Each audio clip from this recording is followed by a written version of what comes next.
Now, let's turn to the National Student Response Network. Very basic question about it. What is it? Let's start with that. Gladly. So the National Student Response Network, it's a network of medical, nursing, and PA students that are around the US and all 50 states. And it's pretty simple.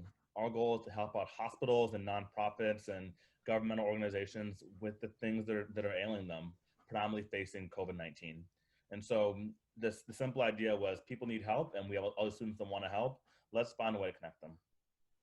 And what about all the, I mean, as I said at the very beginning of the show, there were so many people who said they had volunteer positions and they were canceled because of COVID-19.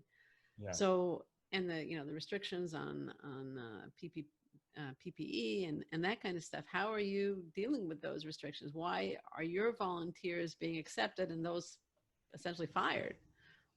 So I think it's something that we were trying to do when we founded it. So thinking about somewhere like me, if let's say I had an internship here in Pensacola, my hometown, which would have made a lot of sense to save money. Um, the hospital is simply saying we don't have the same role for you. Something special about NSRN is we came and said, I know it's hard for you, maybe hard to imagine how students can work, but here are 5 or 6 or 7 ways in which students have worked in the past at other places. Here's what it can look like at your institution. I think that made it powerful because then they didn't have to imagine we don't have masks. How do we work in students? Say, hey, students have been involved in doing telehealth work. They've been on the 211 hotlines. They've been on poison control hotlines. They delivered PPE for people. They delivered food for the elderly.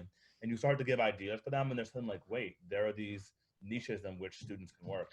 And I think what's special is that we have those opportunities for people, especially with the current environment of America, with the protests that are going on and the racism that's gripping our country. Things are changing in terms of safety and where volunteers can go. But the fact we also have remote tasks, I mean, that we have ability to say, if where you are is not safe or you don't feel safe, you can also do things remotely. And people need help contact tracing. Just because that you're sitting in North Carolina, you can be a contact tracer for someone in Seattle remotely over the phone. And so that's kind of what's special about us.